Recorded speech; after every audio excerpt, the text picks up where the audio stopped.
Hello again from the Crotchety Old Men podcast. Hi, I'm Gary Smith, one of the co-hosts, and with me again today is George Crumley and Paul P.C. Clemens. And as I always like to open up with, what up, though, gentlemen? What up, Doe? What up, Doe? Listen to How's Barry White over there.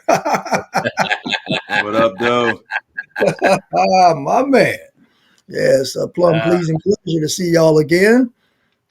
Man, I tell you, a lot's been going on this year, kicking off the first quarter like there's like no tomorrow almost, as they would say. Yeah, this quarter's been yeah, going pretty buddy. pretty rapidly. I'll say it like that. Yes, indeed. So I know, of course, everybody hear the noise in the news from everything from tariffs to now the initials, the DEI. And so here we are today, and I figured let's toss it up, fellas, and see what we can make of it. This DEI thing, and maybe we can help our listeners understand what it is and what it isn't. And what it ain't. Yeah, there you go. There you go. So PC, I'm pass the ball on to you since I got it in my court. So what ain't it? Well, DEI is a concept, and we've had various concepts. I know that three of us are in our years of age, and we've seen these concepts time and time and time again. And basically, what the DEI concept is offering, I guess, to for a lack of a better word, is diversity, um, whatever. I'm Equity, not even equity, diversity, equity, and inclusion. equity and inclusion.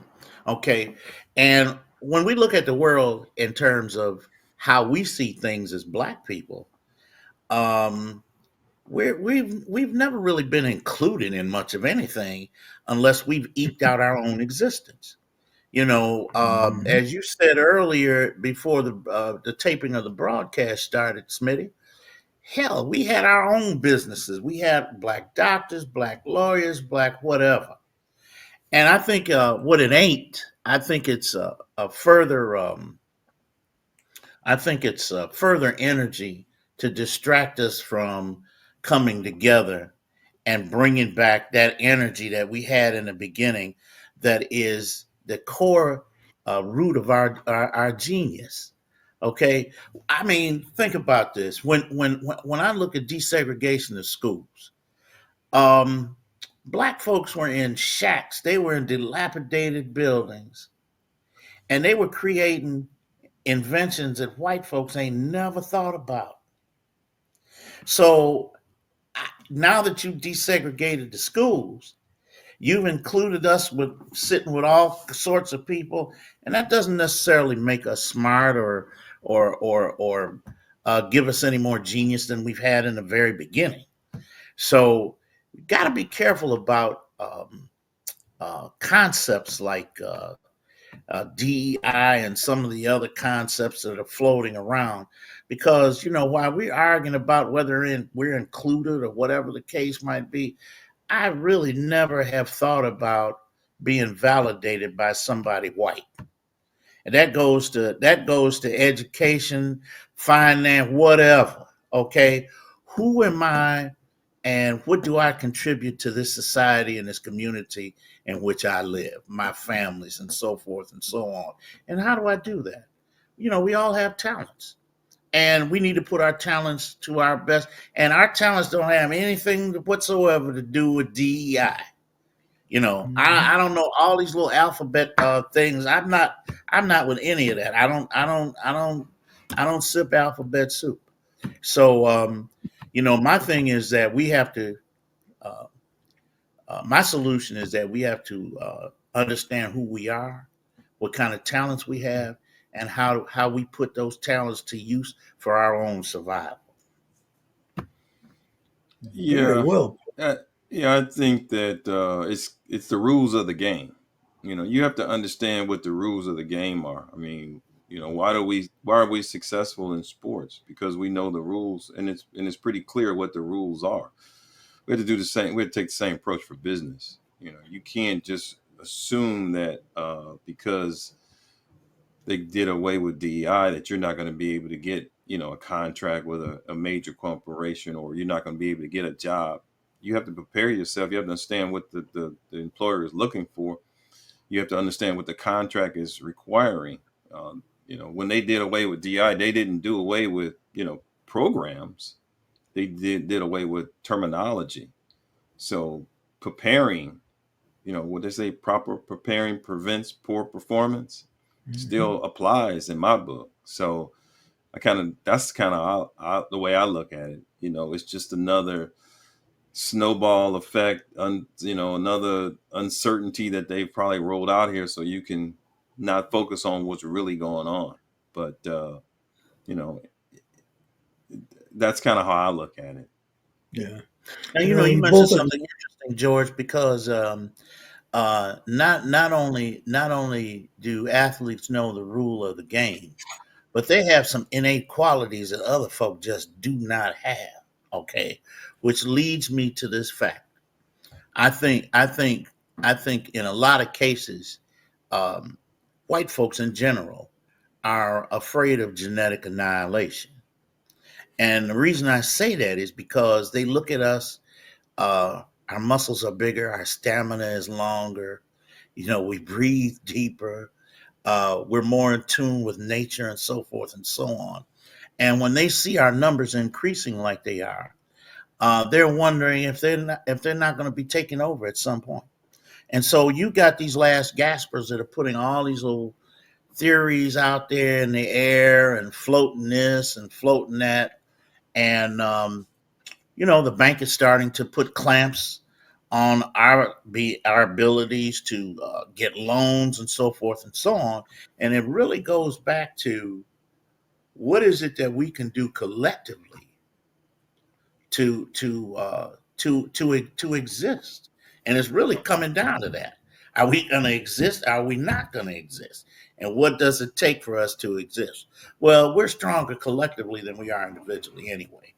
And so, to add to your point about knowing the rules of the game, we definitely need to know the rules of the game. And a lot of what's going on um, that are impacting Black America to this very day is white folks' fear of genetic annihilation.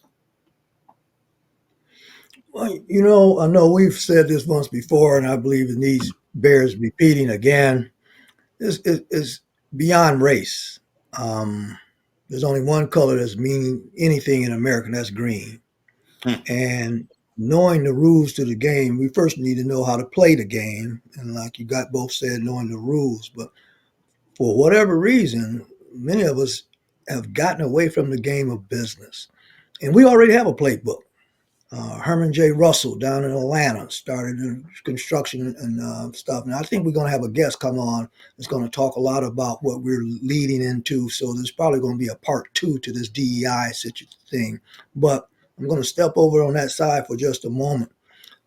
Statistics, facts show that we're so big on consumption. We're consumers. So I believe the first thing that has to happen is our mindset. We have to change our mindset. First of all, stop calling yourself a doggone minority. Okay, number one. Because as you see yourself being a minority, you're going to act like a minority. You're going to talk like a minority. You're going to live like somebody that's a minority. And so we need to change that mindset. We have everybody from Fannie Lou Hamer to Madam C.J. Walker, E.B. Du Bois. We could go on, Booker T. Washington, people who built massive wealth, massive, during Jim Crow. Is racism still around? Of course it is, but who gives a crap? That didn't stop them, so why are we allowing it to stop us? All right. We want these minority set aside programs, and we even created a minority certification of our own and all this nonsense. And what it has done, it has separated us from our very own souls. Okay. The souls of Black folk, I think, was written by W.E.B. Du Bois. W.E.B. Du Bois, right. Okay. And so we got to get back to that. We spend billions of dollars with folks that don't look like us. We are our own worst enemy. Number one, we could be one of the wealthiest nations within a nation. You look at the continent of Africa, you got nations within a nation that are strong. And here it is in America, it's more of us than there are Chinese Americans, it's more of us than there are Latino Americans, all of that. Yet and still, why is it statistically and factually that we're at the bottom? Not sure some of it has something to do with racism, but again, it didn't stop Black Wall Street. It didn't stop Tulsa. It didn't stop Black Bottom. And I'm sure there's a lot of other places throughout America where Black folks thrive. And where did they thrive at? Having, owning, and operating their own businesses. Y'all, we're not going to get away from that. And Gary, Every they March, thrived. every And Gary, you're right. Your point is on point. They thrived out of the calamity of exclusion. So if you take yeah, that example, huh? Say that I'm again. just no. I don't want to. Oh, I know. I said I didn't want to interrupt you because you're about to say something, but the playbook is already there. All we had to do is Right. pick it up and go. We threw away the playbook. We threw away freedom, financial freedom, and financial literacy, and we make it somebody else's problem. Okay, so that's the excuse. Well, nobody taught me. Hell, didn't nobody teach you how to play basketball either. Didn't nobody teach you how to rap. I don't think there's a rap school any daggone where in America. Now, I don't think there's a basketball playing school or a football school. All right. No, ain't nobody teach you. They don't have to teach us that because, Paul, you already said it. We come prepared. Well, we physically prepared, but that don't make us mentally stupid. But we act that way because we asking for permission. And I come from the background. I don't ever ask for permission. I ask for forgiveness. Okay? It's not about who's going to let me do anything. Who's going to stop me?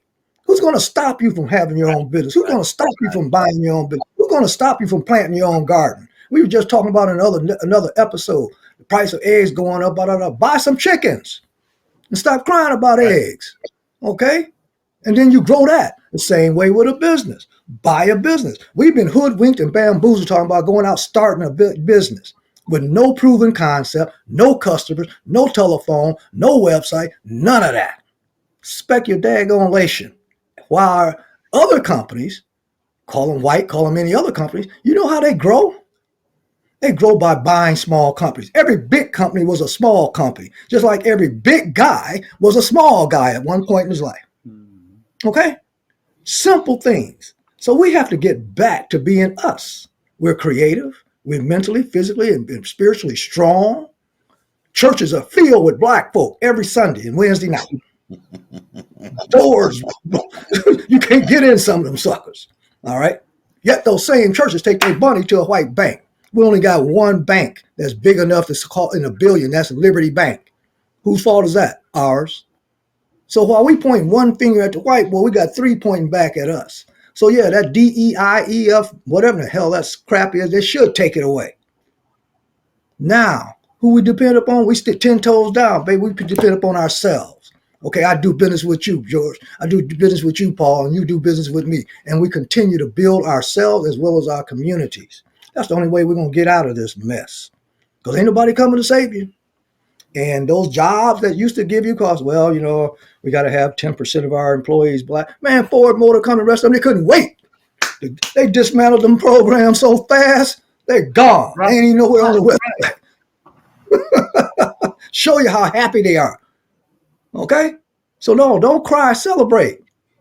It's time for a celebration. We've been in a liberation. Let's get back to segregation. I didn't mean that to rhyme, but hell, it did. So what else? A poet and don't know it. You know what I'm saying? So let's get busy, y'all, because it's here. Yeah. Wealth transformation is here and is waiting on us. Stop making excuses. And I think that's one of the things that I appreciate that Trump did by dismantling the education system. Yeah, okay, take that crap out. Yeah, take that crap out of here. What oppressor do you know that's going to teach his oppressed how to subdue him at some point in time? Not going to happen. Not going to happen. So how and what are we being educated? Okay. We've had charter schools. Michigan is one good example. Detroit in particular has had one good example of the number of charter schools that they had and the kind of concepts they were teaching in these charter schools that benefited us. We had charter schools that teaching agriculture in the school, how to grow, what to put with what, We have charter schools now that teaching you car mechanics and plumbing and so forth. All the things that they took out of school that made us wealthy.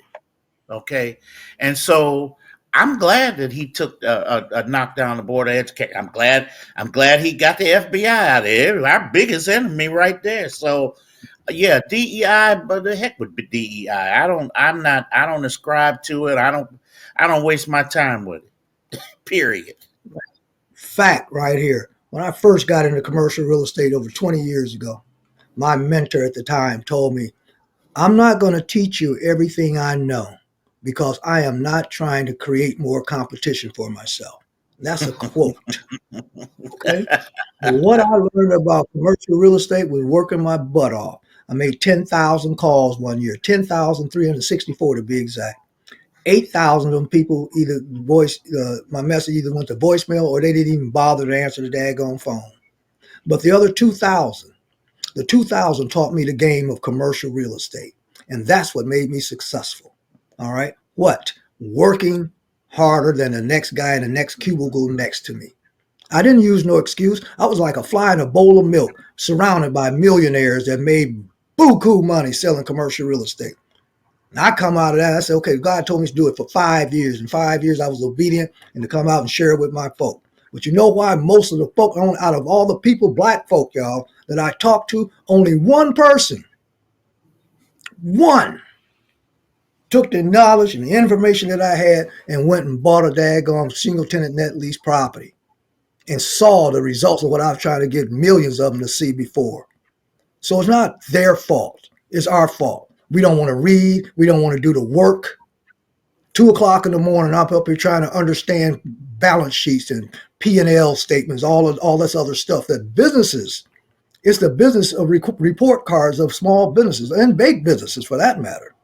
Little did I know that God was preparing me for such a time as this today, when there's nothing but small businesses and large businesses trading hands every doggone day.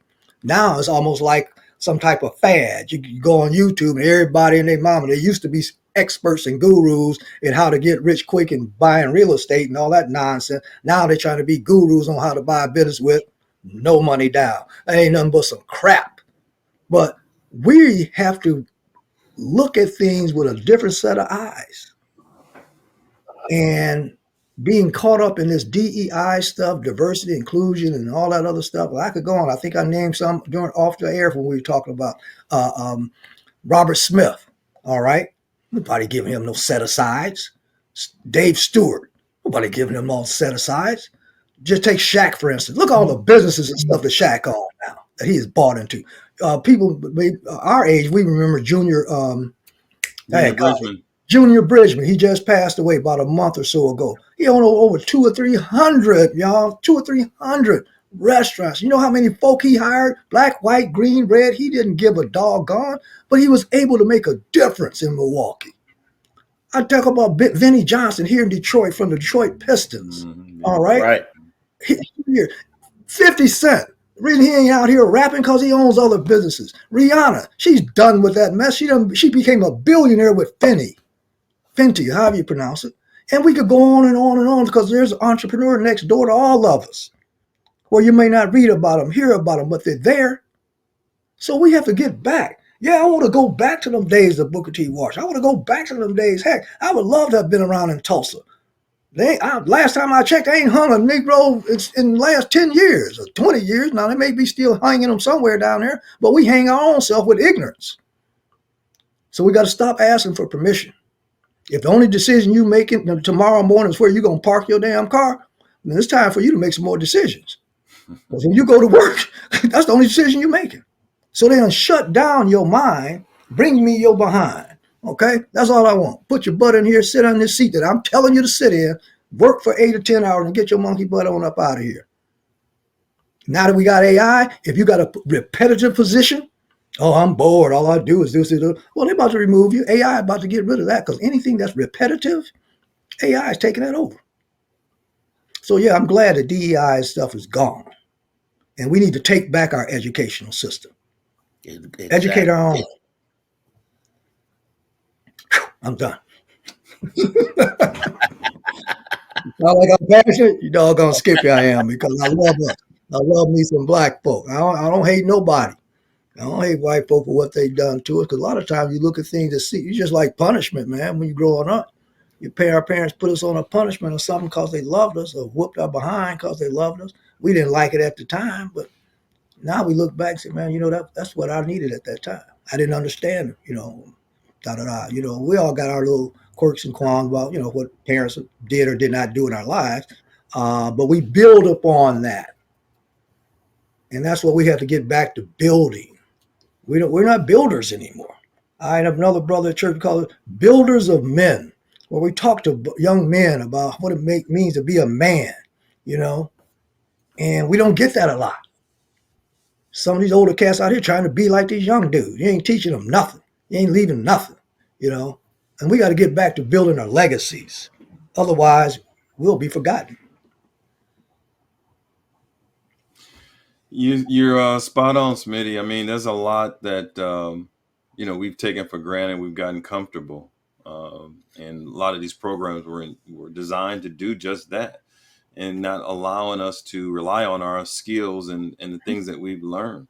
Um, I think this is, it's a turning point. It's an eye opener, but it's nothing that we can't overcome, because we're smarter than, we're smarter than that. I'll just say Yeah, it like that. say it again. Yeah. We have to look at where the opportunity is. And, it's interesting, as you were speaking, I was thinking, here we are, the three crotchet old men all over, at the age of 70 plus. And, we've cut our teeth, and we've, made our bones, and basically done what we had to do through life, and pretty good at it. But it's my hope that, the young folks will, listen at what we're saying, and, not rely on certain things as a crutch, and get out and do things like you say. There's no sense in you, apologizing or asking for permission to do things when things are available. Understand what you want to do. Get a book, read the book, understand what the rules are on how to get a loan, how to get a small business. Look at what the opportunities are. I was listening to somebody talking about these schools. And like you say, if you're not happy with the way the schools are running, you should know what are my other opportunities do I have? Yeah. What do I private school, charter schools, whatever? I should have information on all of these so that I can make sure my kids are well educated. Don't pigeonhole me and tell me the only school I can go to is the public school down the street, because that's not being fair. So yeah, I mean, information is so important, and sometimes we just it's like when you go into a sporting event, you see the long line, you just walk up to the long line and get in it, as opposed to figuring out that you already got a ticket. Or you can go to the short line, just walk right on in with because you have a ticket. We just automatically gravitate to what's already out there, which is not necessarily the case. So yeah, I mean, this is good stuff. It needs to be said. Yeah. All things aren't bad things. You can make anything sound like a bad thing. Right, Joe. That's not necessarily the case. Man, and you said it so eloquently, George, because I go back to what James Brown said years ago. I don't want nobody to give me nothing. Just open up the door and I'll get it myself. Get it myself. This is the year of the open door. Imagine for a moment, y'all, just a millisecond. And we can go all the way back from Wilt Chamberlain all the way up to Kobe Bryant, and to today, whoever the best basketball players out there, LeBron James, whoever. I just use basketball, but use any, it doesn't matter. I don't care. But here's where I'm going with this. Imagine had they all went to an HBCU. The NCAA would be decimated. You talk about talent.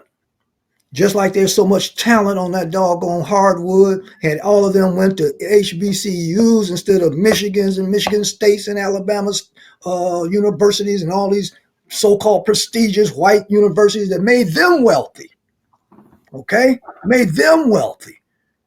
We're with hat in hand trying to keep our HBCUs alive and open. We would have our own league, our own stadiums. Look at all the brain power, man. Our children, grandchildren and stuff that went to these universities and got these wonderful degrees. And a lot of them out there to this day, we celebrate the hell. Oh, my child graduated from UCLA. I got one in Harvard and blah, blah, blah. God bless that. But what does that do for our community? Not a damn thing. Because the only place they can go is go somebody else and put their ladder on somebody else's wall and help them build their dream. Our dreams died. And Martin Luther King said, I have a dream. But I can't say what Dr. George Frazier said on LinkedIn, but y'all keep effing it up.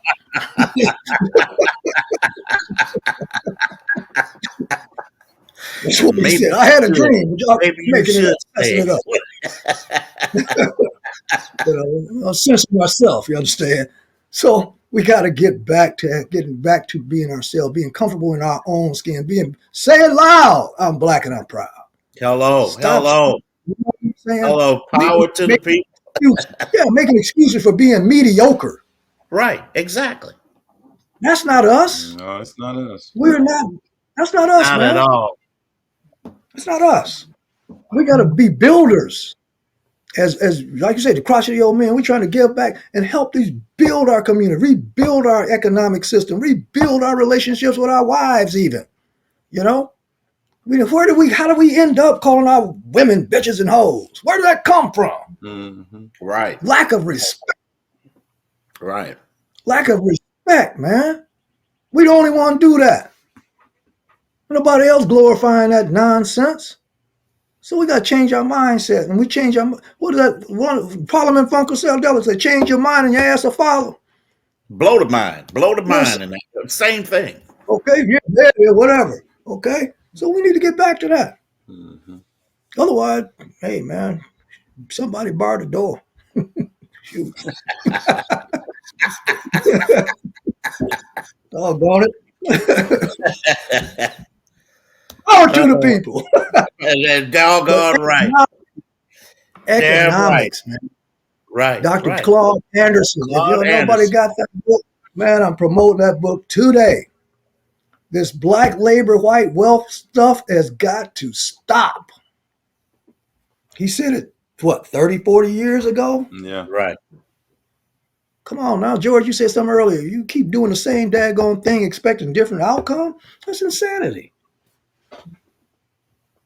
Sitting around waiting for somebody to give you something. Yeah, I'm telling you, ain't nobody come and save you. Mm-mm. DI ain't the only thing they about to get rid of, y'all. They're going to get rid of some of them other social programs. Okay? Oh, yeah. And if that Medicaid, Medicare, they're looking to slice that. Corporations can't wait. That's one of their biggest costs, employee benefits. That's why you see them cutting folks, putting them in the street. Why? So they can have bigger margins, bigger profits. You care about your health. That's why they cut pensions and have you doing putting your own money in 401ks. Increase that margin. Who is self-sufficiency? I think that was something the Honorable Elijah Muhammad has always talked about. Right. Self-sufficiency. Being self-sufficient. Being dependent on no one. That was God's intent too. Being self-sufficient. He's given us everything we need. He's given us a brain. He's given us a mind, a soul, a spirit. He's given us the physical ability. We have the ability to walk and talk and chew gum at the same time. Problem is what's coming out of our mouth. What are we saying? Okay, because you have what you say, and you say what you have. And so we have to get more spiritual. You got to, folks stop believing in God, stop using him as the ultimate playbook. Okay, because it wouldn't be anything called business if it wasn't for God. Because I think Jesus says, I'm here about my Father's business. He didn't say, I'm here about my Father's garden, my Father's equity program, and all that other mess. I'm about my Father's business. And all throughout the Bible, from Genesis to Revelation, God gives you God-given business principles. It's all in there. So you don't have to go to Harvard. You don't have to go to UCLA. And I'm not picking on Harvard, but it just comes with one of the brainiac schools everybody applauding and doing somersaults over. There's a bunch of them out there. But look how many of our ancestors that became billionaires and millionaires, they didn't go to none of them schools. None of them. They couldn't. They weren't allowed to go to those schools. They weren't allowed to go. And that was a good thing. Look what happened. So they had to depend upon themselves. They had to build up their state. They built men back then. Now we got the punkification of black men going on. They some of these Negroes out here got more lace around their drawers than a woman does. Switching and twitching and wearing 2-3 earrings and all that old mess. But that's another subject. I'm sorry. Hold him down, George. Hold him down. You're closer He's to it off than and I am. running. No, before I offend somebody, I don't care. Hey, some Hey, of you out there need to be offended. Okay, because if you're that right, easily offended, right. then all I do is say I'm telling the truth. All right, back to you, George. Before I say Good something. stuff. Good stuff. So, Good stuff. all right. Well, DEI. I mean, for those who, I think we all said it enough, and I'm not going to beat up the horse no more than I have already. But it's noise, It's something to get us distracted. Yeah, you can't get caught up on these distractions. Like I said, the uncertainty and that's all that's designed to do. It's to make you more complacent and relax and not do what you're actually capable of doing. So you Yeah, got to get out and do it yourself. I mean, that's the bottom line. There's a lot of That's right. opportunity out here. Lots of opportunity out here. yeah, it is, y'all. And Stop, that's all stop we being, want you to see. stop being complacent. Let's Definitely, go. definitely, Let's go get it. definitely. So what we got as far as our closing out? What you got for us, PC? I've got an old Chinese proverb that is pretty much goes along with the good of the order for the day, and it goes like this: He who blames others has a long way to go on his journey. He who blames himself is halfway there. He who blames no one has arrived. Amen. Somebody say amen to that.